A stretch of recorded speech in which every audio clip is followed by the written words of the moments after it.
and a half. It can also be a turning point psychologically because now he feels that he settled into the tournament. Yes, he's back into exactly his rhythm. So take some time to decide on his second move, as he did before against Caruana, taking some time for. Yeah, but this we still don't know what happened because there's suddenly the clock. With the clock. So has he about 15 seconds. B5, all right.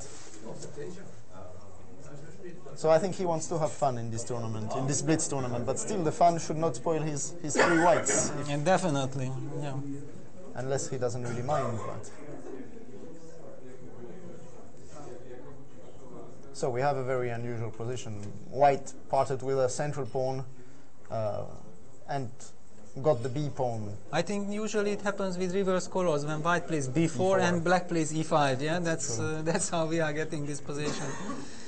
And now white has an extra tempi, which should be quite useful. But in those situations when white plays a black setup, even with the tempo up, it's not clear. But now we saw a very original bishop A6 move, because the problem with bishop B7 many times that white can play D4, D5, and the bishop gets locked in. Yeah. So now he will be probably forced to take. Yes, takes.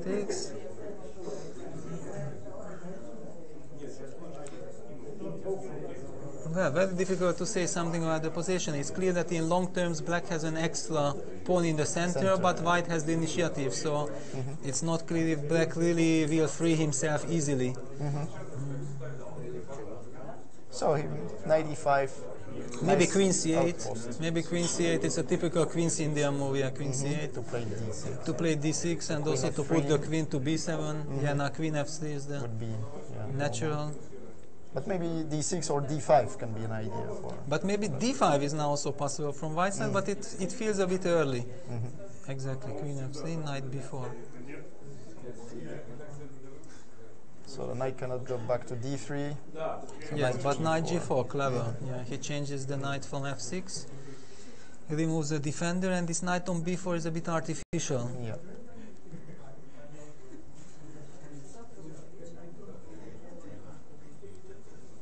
Yeah, knights, again, not easy to make an instant decision, yeah, and this is always quite bothering in Blitz. Now Magnus, if our clock is right, slowly done 1 minute on the clock. Yeah, almost 1 minute. Yeah, and this puts additional pressure always. Yeah, plus, okay, black has got the b file, but he can't really do anything with it. If he plays rook b8 to attack b2, yeah, exactly. But also he has some concrete problems, because now knight takes f6 is a threat. Removing the knight to d7 is also a bit ugly. Then queen g3 can happen, putting pressure on the d6 pawn. If black takes on g4, then queen g4, queen d7 can be met by d5. So, and also bishop h6, bishop f6, knight e4 is an idea. Yeah, plus the rook can also be lifted to the third file, rook e3. Yeah, looks. You're right. You immediately spotted that the knight on b4 is completely out of play. Yeah, you would like to have it on d7, and then you could play knight f6 and probably have an easy game. Yes. But just by the misplaced knight on b4, things are extremely difficult. Yes, and he's down 1 minute 30 and more even on the clock, while Levon has blitzed out all his moves so far. Yes, king h8, a sad necessity. Yeah, sad necessity. Then, okay, so rook e3 is so natural. It's true, yeah. Rook e3 is so natural. Can also try to push the h pawn, maybe to h5.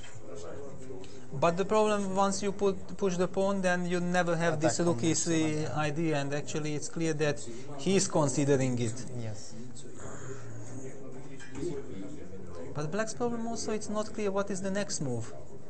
Yeah, rook e3, that's the problem.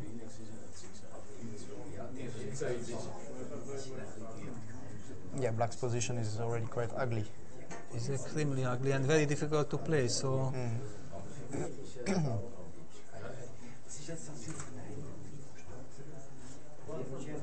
Yeah. I would like to suggest something, but I don't know what to suggest, because his dream would be to be able to play e5, exchange queens, but this costs a pawn. Exactly. So, It's not clear how he can prepare this at all.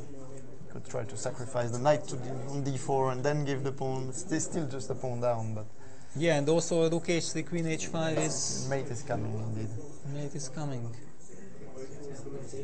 So something like f5, but it's such an ugly move. Then also queen e2 just strategically probably wins the pawn. In fact, not even strategically, just instantly. Yeah. So he's already more than 2 minutes down. Okay, he's down. Yeah, f5, but this is... he has g5, no, g5 for rook e6, it's just desperation, because there was nothing else.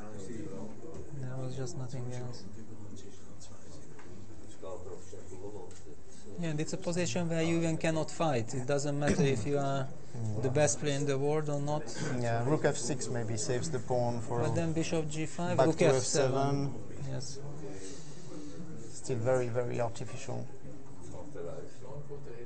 Because also just rook e1 wins the pawn, yeah. But actually an endgame would be kind of an achievement for black. I mean, king back to g8, but it won't be an endgame, it's clear. No. It will be a massacre. A bad endgame with a pawn down. Yeah.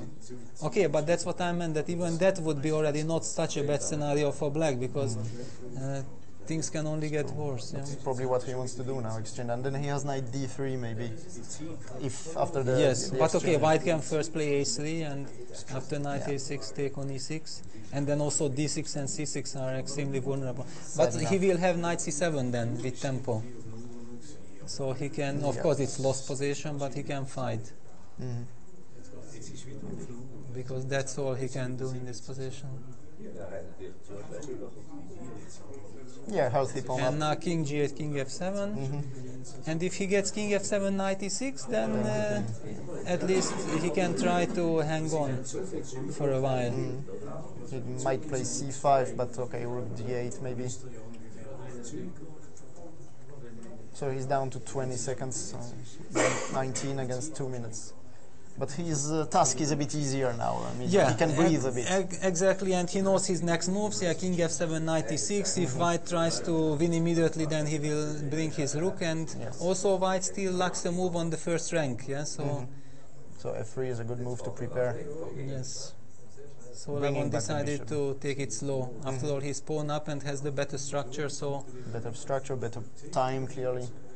But yeah, he wants to attack this pawn on d4. So yes, this is the idea, and sometimes the advantage of having little time in bad positions, then if you manage to hang on, then your opponent gets impatient because he wanted to win the game immediately, and the game continues, and that's when your opponent can get nervous. Yes, like now he needs to answer some serious questions. Exactly. If he could play king d3 in one move, then he would be happy with. Yeah, and then knight e6, knight e2 to keep the structure.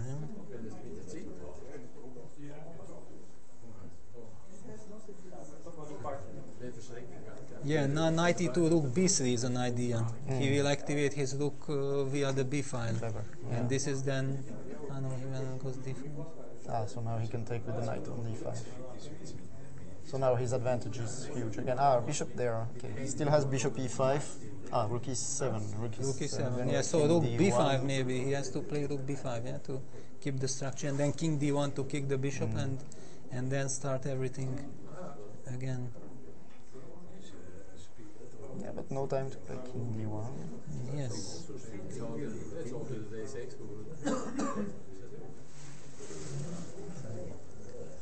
And okay, now still the same time on the clock for Magnus, like 11 seconds.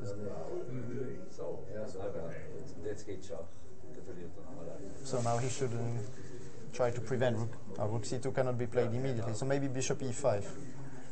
Yes, I mean to get the bishop to c3, and then the rook enters to the 7th.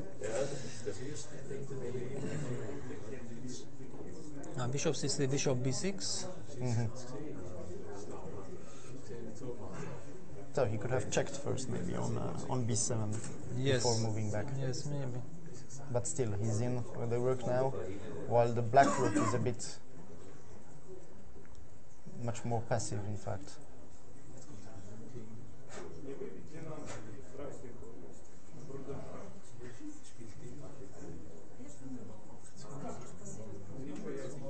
Don't tell me that Magnus is playing for the win with his but king. but suddenly he is relieved that he gets some counter chances with king entering to b3.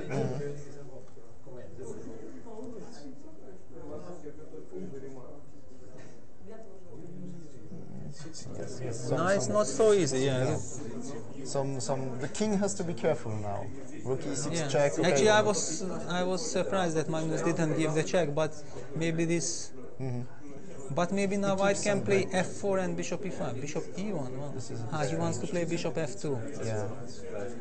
But still, I think with the bishop on c3, there was no real. How much time does Magnus have? Magnus has back down 9 seconds. 9 seconds against 18, so he's almost made up. Yeah, but the bishop on e1 is the great defender here. Yeah, but now some f4 with black and then try to... Down to 3 seconds, so he was down to 1. Down to 1 second, yeah. So he's going for the rook. Because he needed the pawn to f4. Okay, he pushes h4. He needs to play rook e2 check to force back the king to the first rank. But okay, then some king e3. But the pawn is getting to a7. I think he will give back. But there is some I think a6 now. Yes, but he takes on d4. This is rook e1. This is.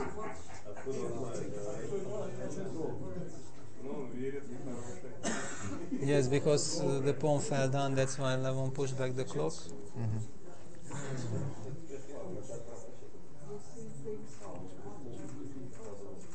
And now the white king is coming. So he will cut the king. I thought he would cut the king with rook e4.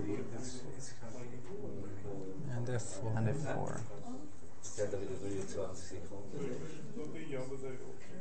But Levon has very little time. He's coming back. Yes, now he's also...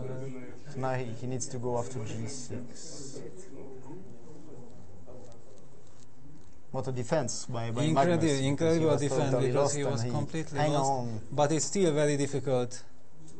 And king takes g6, then king f4. No, he took on h1. King f5. Has to be. Well, we noticed in some games last year that Magnus is sometimes... but rook a5. Wow, this is... Magnus is not always very comfortable in those rook endings. But now he draws it, yeah? Now he holds it. King h5 or yes. But check and king f6. But maybe he should go to h7. Rook f6. Rook f6. Yeah. But after king g4? No, then king g6. And how do you make but now progress? check. Now check, and if rook f7 takes. Yeah, now it's a draw. Incredible. What a defense. Incredible defense, yeah. Yeah, that's one of his great strengths, that he keeps on setting problems to his opponent, however bad his position may